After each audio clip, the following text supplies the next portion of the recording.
In this video, let's talk about how the different communication protocols manage error and flow.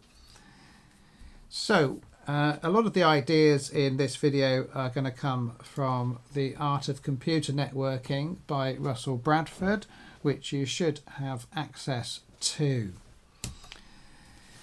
So there's some general points to make first. When we think about layered protocols, and when we think about things such as Ethernet at layer 2, IP at layer 3, and transport at layer 4, we need to realize that they all have very different ways of dealing with problems.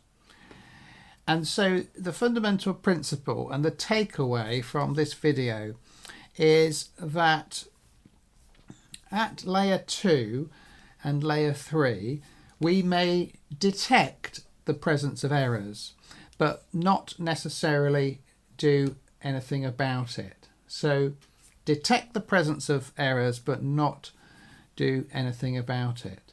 That function belongs to higher level protocols. So as you'll see, TCP can sort out errors of transmission, but the lower levels generally can only show an awareness that an error has occurred, but aren't actually going to do anything about it. So in most cases, they will just discard whatever it is that they are moving around the network.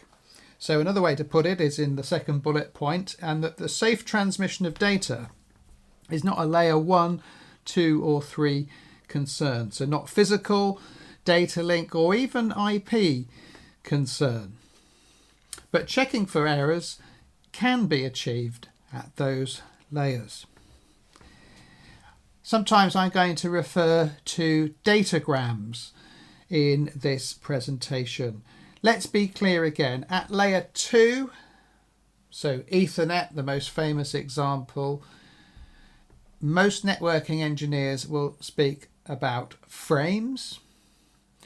At layer 3, IP, of course, packets, with which you should be familiar. And at layer 4, transport, datagrams. So that's how I'm going to use this. Different authors sort of substitute things differently. So even Bradford himself talks about packets quite a lot instead of datagrams. So there is some variation, but I'm sticking with what is the official way of referring to them. So I was just saying that frames and packets tend to be dropped if they have an error.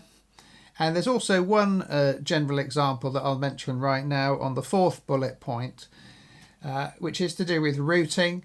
And so if a router cannot find a destination, so a route to a destination required, then that packet is dropped, and it's up to a higher protocol, perhaps a routing protocol, for example, to actually work out a solution.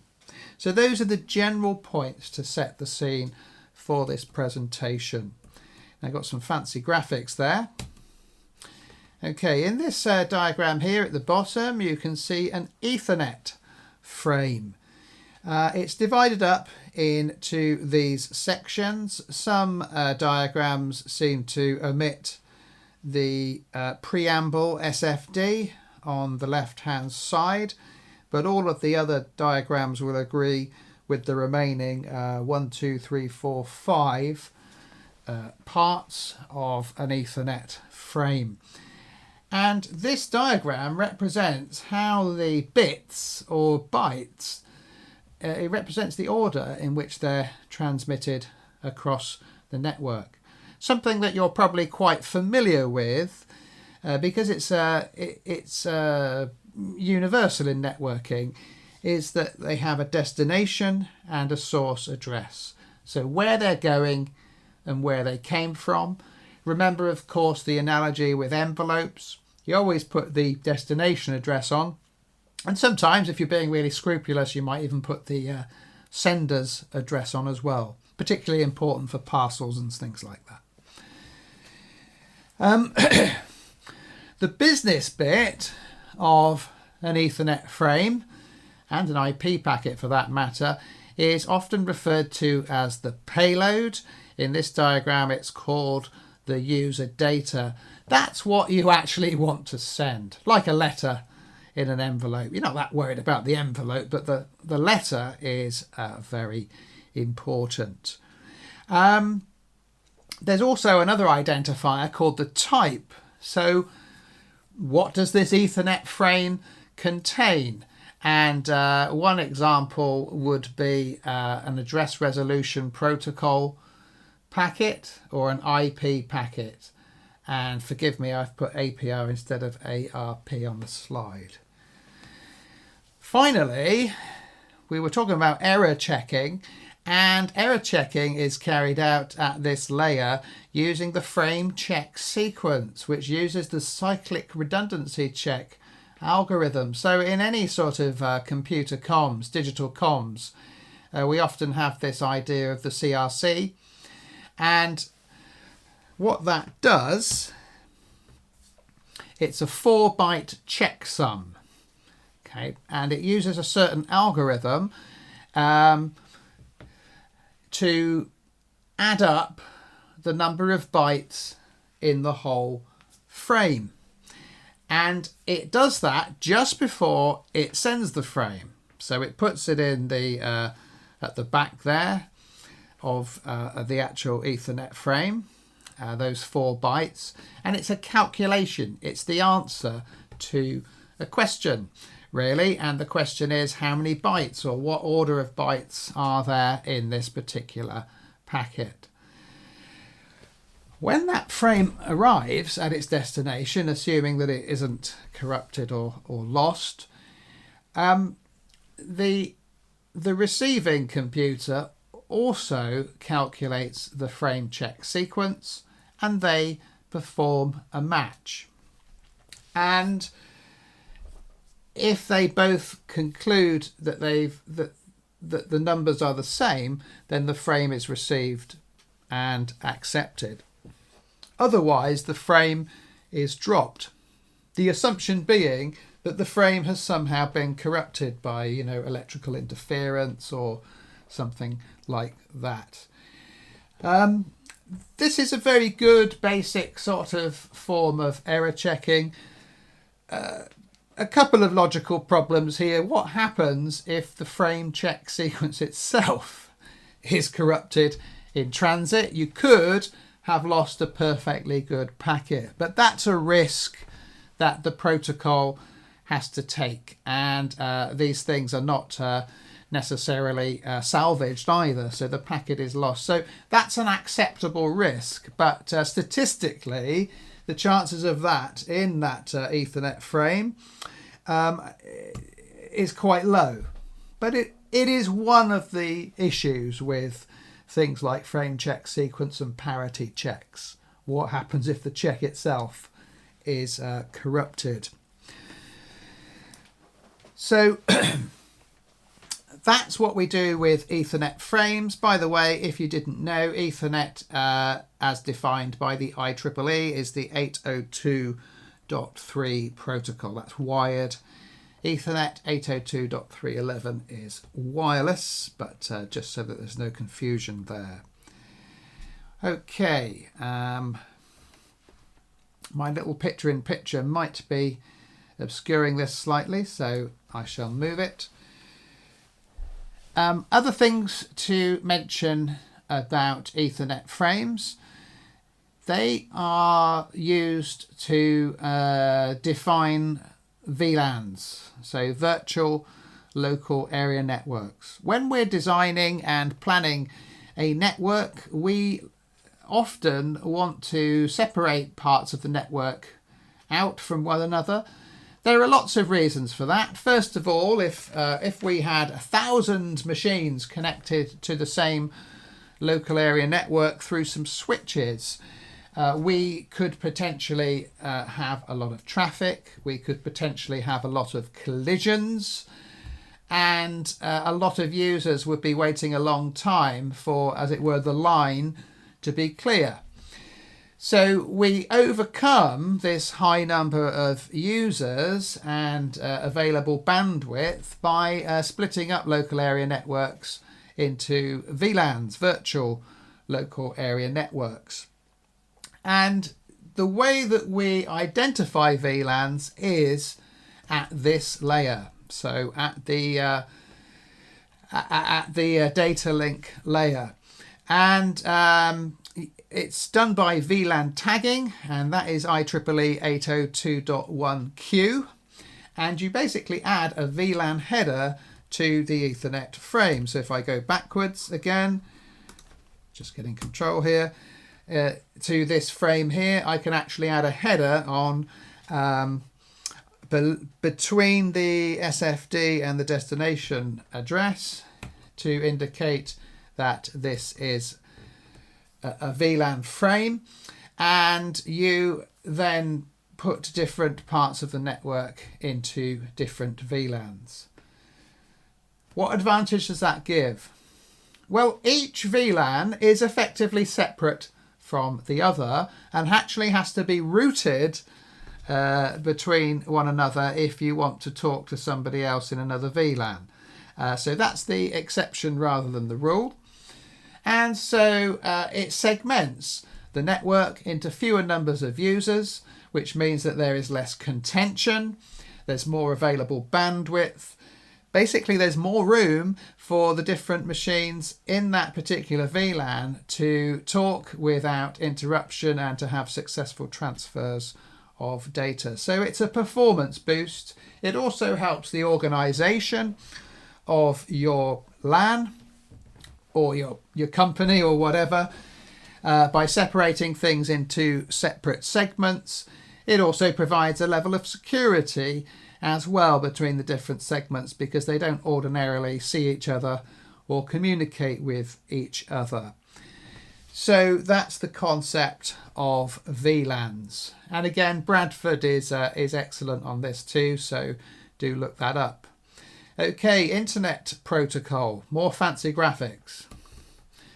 Okay, so there we have an IP packet in diagrammatical form. You can see it's a bit more complicated than the Ethernet frame. It's got several different sections, and right at the bottom there is your payload, your data. Of course, you've got a source address and a destination address. Now remember, they're now IP addresses, whereas previously on the Ethernet, they were MAC addresses. Okay, the hardware addresses which are burned in to each piece of networking equipment. Here, we're more flexible. We have the IP addresses, and that, of course, allows us to route these packets not just within the local area network, but out through a gateway through the internet to another destination elsewhere across a WAN.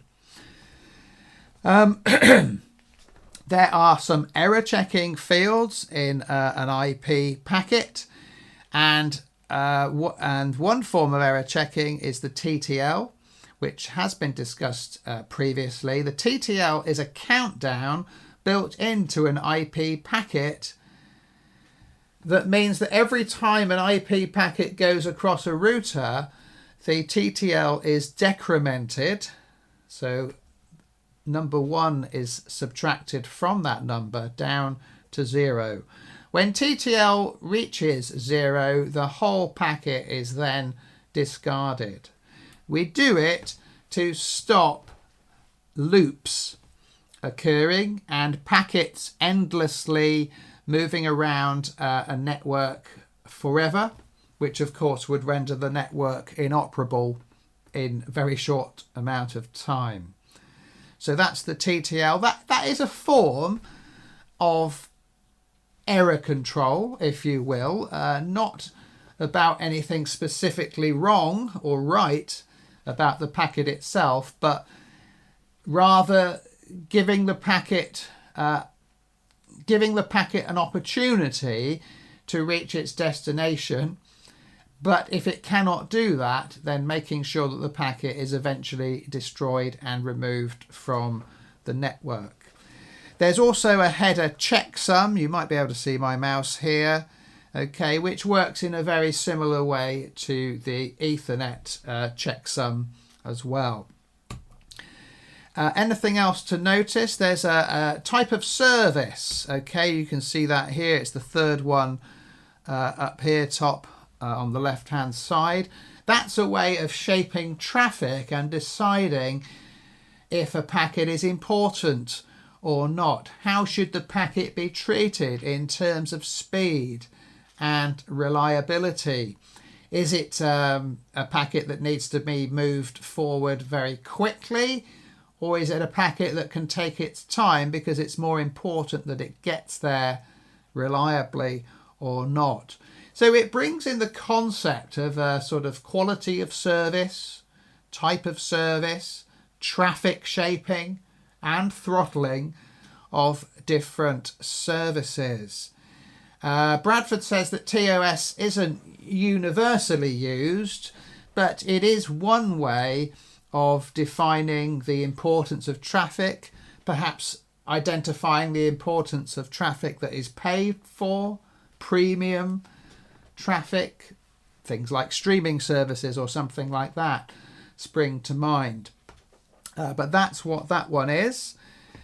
I've already mentioned the checksum. And another point on time to live is, what number should time to live be? Bradford suggests 32 is a common number. There's also this very interesting concept of the width of the internet. You know, how many hops does it take to get from one part of the internet to another?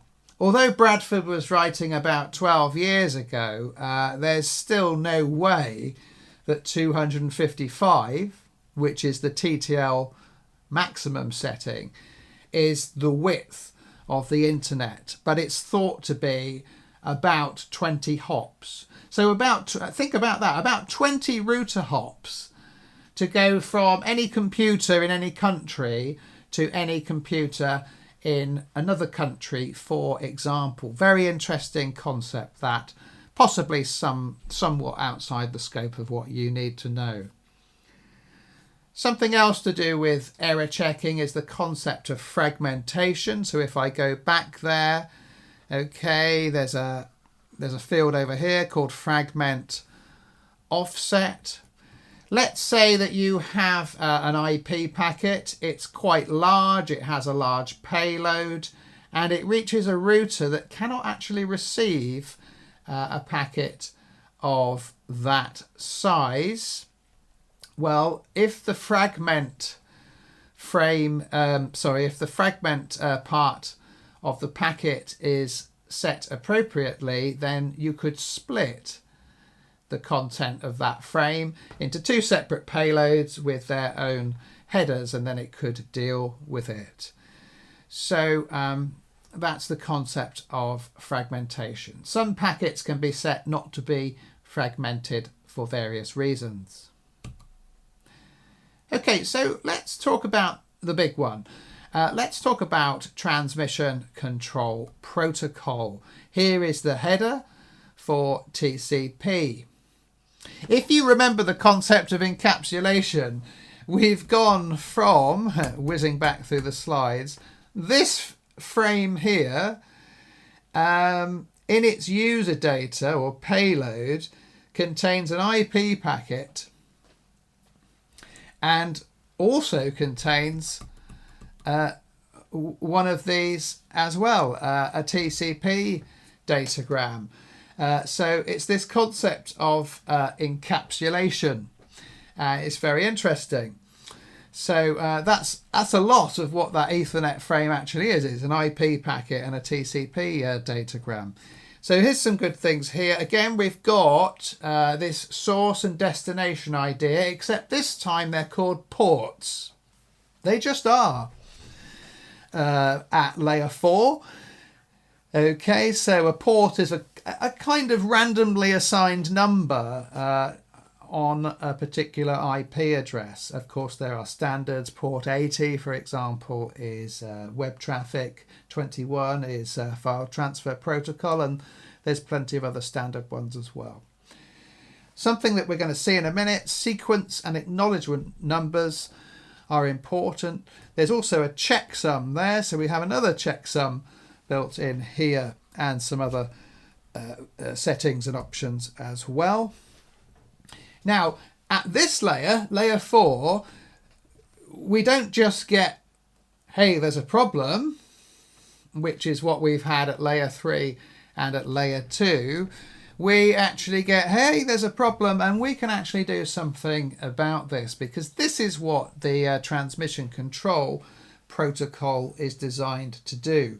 By the way, there is, of course, UDP, the user datagram protocol, at layer 4, but that isn't reliable, nor is it connection orientated. So what I'm about to say doesn't apply to that, although it is still datagram based, but it's different. It doesn't handle errors.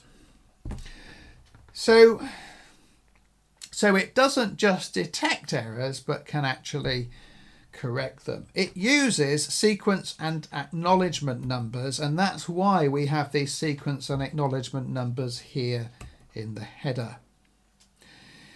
And excuse me, it can also settle upon an appropriate speed of transmission, which we can call flow control. So it can actually find, not only can it correct errors, but it can find the optimal speed for the source to push data to the destination. So it's quite a protocol, really. And it's the thing that makes the internet reliable for us. So when you download a file, or anything that you download with TCP, you're going to have a very clear idea of whether or not you've got that file. And invariably you will get that file, because underneath the hood, as it were, it will be working out ways to make sure that you do get it rather than not get it. So it might be asking for things to be resent. So it's how you receive that PDF download or whatever it is that you require in your web browser. Okay, how it works, we'll come on to a diagram in a minute. Does it sound complicated? Well, I don't think it is, but it's worth looking at. Okay, so it's sequences and acknowledgements. First of all, we set a 32-bit sequence number. It's semi-randomized. Bradford chooses 10,000. Why not? Okay, and this number increases by the number of bytes sent. So we'll start with sequence number 10,000, and we send 10 bytes of data to our destination. That means that for the sender, the next sequence will then be 100,010, and the receiver actually sends back an acknowledgement saying that they've received that, and they now are expecting 10011 as their next sequence. TCP is full duplex. That means in networking that it can send and receive at the same time, which of course speeds up the process of data transfer considerably. Here is how it actually works.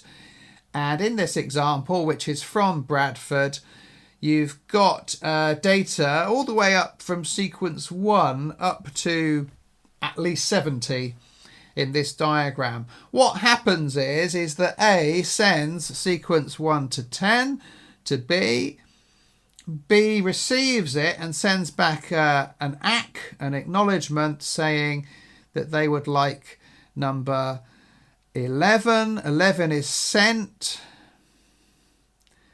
and it says the ACK returns 21, so please send your next chunk from 21 onwards. 21 to 30 is lost. We'll come to that in a minute. TCP, though, is, because it's full duplex, is still able to send. It sends 31 to 40. That is received, but the receiving computer still sends back an acknowledgement of 21. TCP continues sending data. 41 to 50 is received, but the acknowledgement is still 21. And finally, after sequence 51 to 60, the algorithm resends 21 to 30. And the sender, A, then knows that it's all been received as B sends back an acknowledgement of 61, not 21. So I think this is really interesting, and you don't need to know this in any great depth.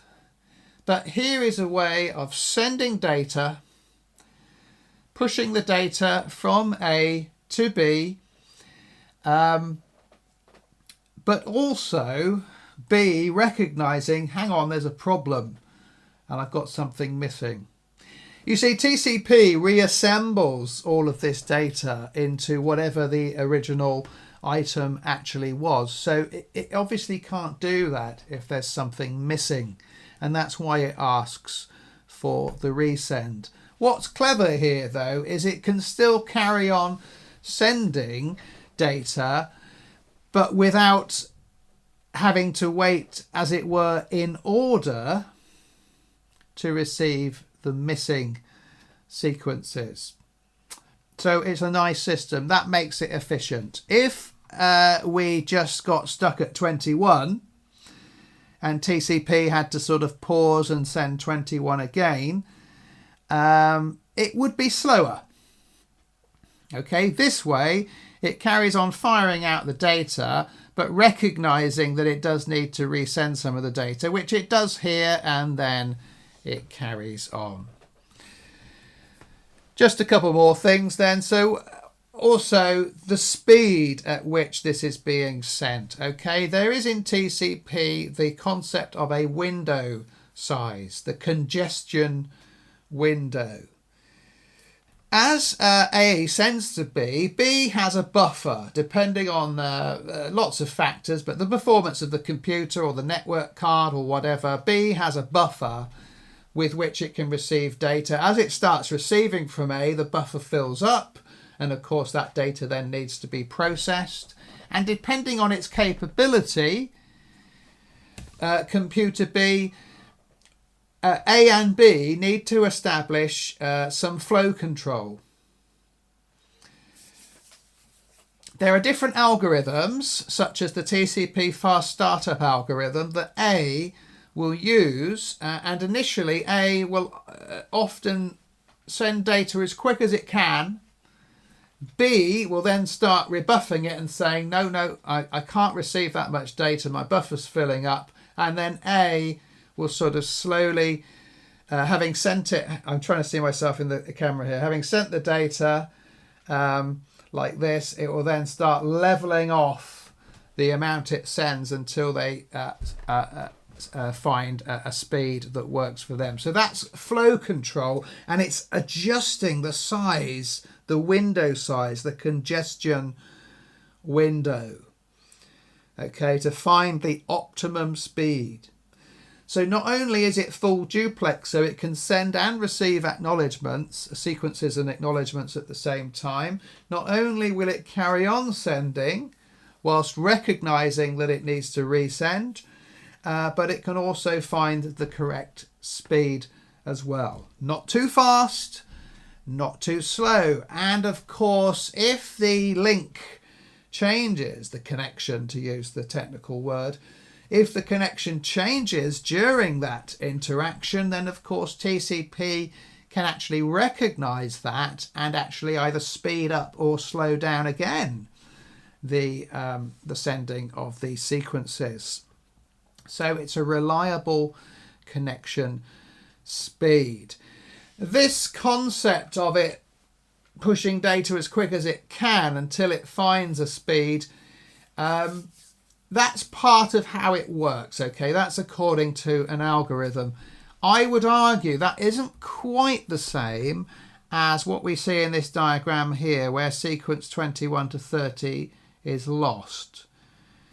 That loss isn't necessarily because TCP is pumping data too quickly from A to B. I mean, it could be, but these sort of random losses are more perhaps to do with interference, packets going astray, or things like that. Okay, so what you see in this diagram here on this previous slide is how TCP deals with what I would call random data loss. But what you see described here on this slide is more like how TCP establishes the correct speed to send. So I would argue that they're slightly different things. TCP might expect to lose some of its sequences as it starts up to find the correct speed. But then when it has found the correct speed, then here in this diagram, it's prepared to lose randomly lost sequences. So that concludes this presentation. If you want to go back again to the main point, and so I'm whizzing back through time here, it's only really when you get to layer 4 that you have a protocol that is able to deal with the resending of data. Okay, layers 2 and 3 can recognize that there has been a problem with transmission, but they don't worry themselves about how they will deal with it. So if you're asked a question about this, almost invariably, unless you're talking about one of the higher layers, particularly about TCP, most frames and packets are basically dropped. So that may be a useful answer that you need to know. As I say, Bradford's excellent on this, so spend some time looking through that as well. Thanks for watching.